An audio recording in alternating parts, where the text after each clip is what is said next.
In just over a week, the Detroit Lions coaching staff will head down to Mobile, Alabama to coach the Senior Bowl. I'm joined by Tim Twentyman. Tim, we talked about it. This is the third time the Lions will coach since you've been a part of the staff. So you've been to a few Senior Bowls. I got to know, what is the atmosphere like down there in Mobile? Well, it's really relaxed. It's really a great week because you get all 32 general managers typically, you get all 32 head coaches, and then all their staff. And basically it's, the two teams practice, you go through interviews and all that stuff. But what's great about the practices is that the NFL teams have a lot of input. Let's say a guy's maybe a tweener, he's a safety, linebacker, or whatever, or he's an edge rusher, inside linebacker. Well, one day he'll practice at one position, and then, hey, some teams will recommend, hey, he might fit here in our scheme, and so can you do some things with him at this position?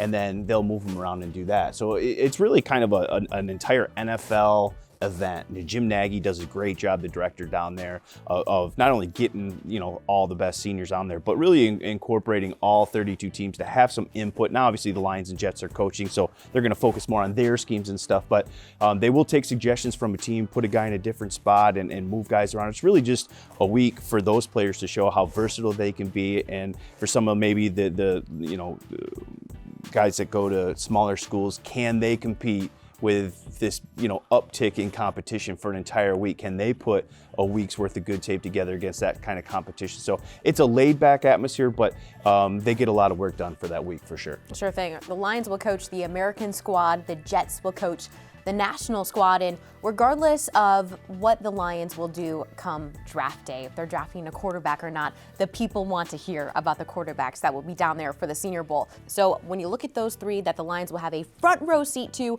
for the entire week, what comes to mind first with that quarterbacks? Yeah, I think this is a unique year in terms of quarterbacks because it's so senior driven. You look at 6 of the top 7 quarterbacks in this draft are going to be down at the Senior Bowl. They're seniors. Matt Carroll, I think from Ole Miss, is maybe the one guy who's an underclassman who will probably be in this draft. But I think when you're talking about the Lions, maybe the guy that interests me the most is Malik.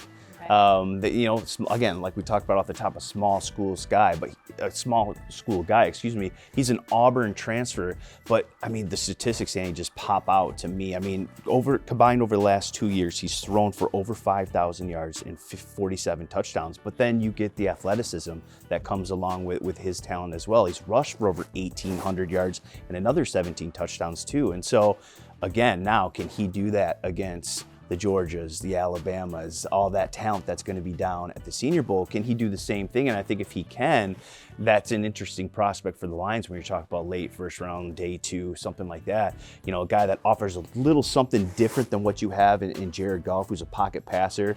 Here's kind of this guy who's got a big arm, can get outside, he's athletic, can run, offers a few other things. So he's one I'll certainly have an eye on that week when it comes to the quarterbacks in Mobile. There is no doubt the Lions will be looking to add to the receiving core after it was depleted a few times this past season. They will get a look at a few of the receivers down there in Mobile.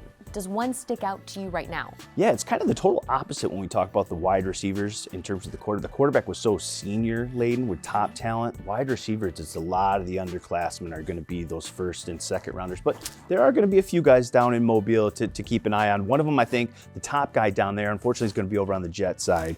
Johanna Dotson from Penn State, terrific talent. I think he's got a chance to be in that first, second round type deal.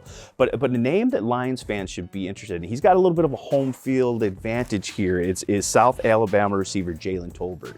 6'3", almost 200 pounds, right? Big body, back-to-back 1,000-yard season for South Alabama, coming off 1,474 yards, 8 touchdowns, and 82 catches this past season. Lions are going to be able to get their hands on him. Again, a taller frame, bigger body, can make plays down the field. We'll see how maybe he fits into their schemes and if he can have a good week. One name to keep an eye on. Okay, and he'll be staying home in Alabama, so not a far trek for him at all. We also got to talk some pass rushers. Okay, the top ones that everyone has their eyes on may not be at the Senior Bowl, and we will certainly cover them draft day, combine, pro day. But in terms of the pass rusher position that Brad Holmes says they will be looking at, who's caught your eye so far? Well, I think there's some day 2 guys that are amongst that group, and I think it's interesting with the pass rushers it's really going to be is a guy a hand in the dirt, 4-3 defensive end, or is he, like the Lions more like to use with their edge guys, a stand-up 3-4 guy? And so I think that's going to be the really good test, and that's what we talk about in terms of wanting to show versatility that week. Is we're going to get a lot of guys that are hand in the dirt 4-3 guys that will stand up in some practices, and you're going to get guys that only stood up and they're going to put their hand in the dirt 4-3. One of the best position kind of battles in each practice is going to be the O-line and D-line pass rush drills. You will see when those start, all of a sudden just a herd of coaches and scouts and everybody just goes over those pass rushers. But look, there's a good group of pass rushers on both teams. Lions are going to get a good look at them, but obviously the big names are the Aiden Hutchinson and Kayvon Thibodeau at the top. Not going to be down in Mobile, but there are certainly going to be some pass rushers that'll catch the Lions' eye, and we'll obviously keep you updated every practice on kind of who jumps out in those team drills. I was really curious to know how many of these players the Lions have actually drafted that they saw down in Mobile. Tim, you said of the last 5 Senior Bowls, they drafted 9 players out of there. And it includes guys like Amani Oruwariye. You have Levi Onwuzurike, Ifeatu Melifonwu, Jonah Jackson. So you've got some really good guys out of the Senior Bowl. Yeah. And we've talked about the other point of view. You can't just put all your eggs in the basket for the Reese's Senior Bowl. Like you mentioned, there's underclassmen that aren't there. So just in terms of how effective the Senior Bowl has been for the Lions, really how effective has it been? Well, you mentioned the names. They've gotten some great talent. Levi Onwuzurike jumped out to me last year on that first day. Then he suffered a soft tissue injury, didn't practice the rest of the week, but he was dominant that first day. I remember going down and wanting to talk to him after that, and there you go. He's a second-round pick. But Jonah Jackson, right? Amani, guys who are now staples of this rebuild they found down in Mobile. And I think the great thing about coaching in Mobile is you get an inside look at how does this guy practice? What are his practice habits? Can he retain information? I just gave this guy our playbook day one. Can he translate that to the field? What are his study habits? How does he interview? What's the chemistry in the locker room with the guys? Is he a team guy? Do guys gravitate toward him? Those are all things when you're sitting in the stands as one of the 30 teams not coaching that you just don't get a look at. You just get to see what's on the field and you get to see the tape, and that's it. I think that's the great thing about coaching the Senior Bowl is all those inside little tidbits that Brad Holmes and his staff will be sure to be watching and marking down, and that'll go into the notebook and just getting a better overall picture of this guy. You get to spend a whole week in close contact with this guy like he's part of your team, as if he would be a Detroit Lion already. And so I think that's just such a great advantage, and I think that's why coaches jump for the opportunity to be around these guys for a whole week. And Tim, last but not least, the Senior Bowl is switching things up a little bit in terms of the coaching promotion. So the head coaches for both teams, Dan Campbell, he's going to take more of a backseat approach to that week. An advisory role, which means the assistants are going to get the bump up and kind of run things. So for the Lions, you have Deuce Staley.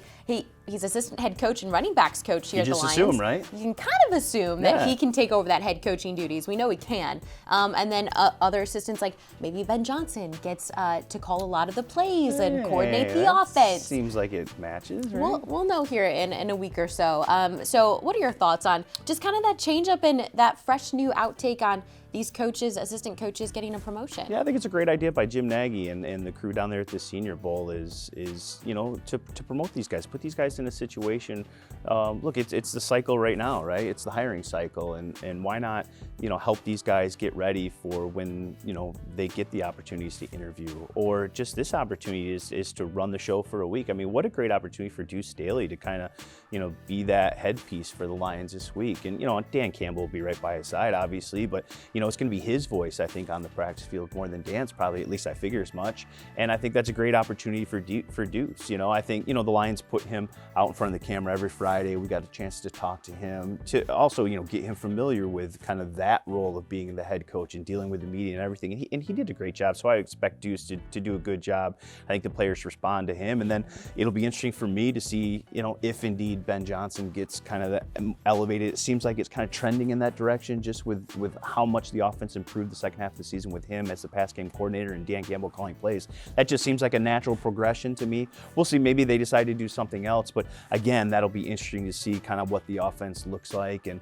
it's kind of hard to piece together during practice. They don't do a ton of team stuff, but it will still be interesting, and again, a great opportunity for Ben if he's calling plays, and maybe for Dan Campbell if he's still deciding. We talked to him after the season, he was on the fence about calling plays again next year, maybe something like this, Ben Johnson doing really well for a week, can offer something in that debate. Maybe they decide to go with him full time. So a great opportunity for all those coaches. I think it's a great idea by the Senior Bowl, Jim Nagy, his staff, and it should be fun for Deuce and everybody else who gets an elevated role next week.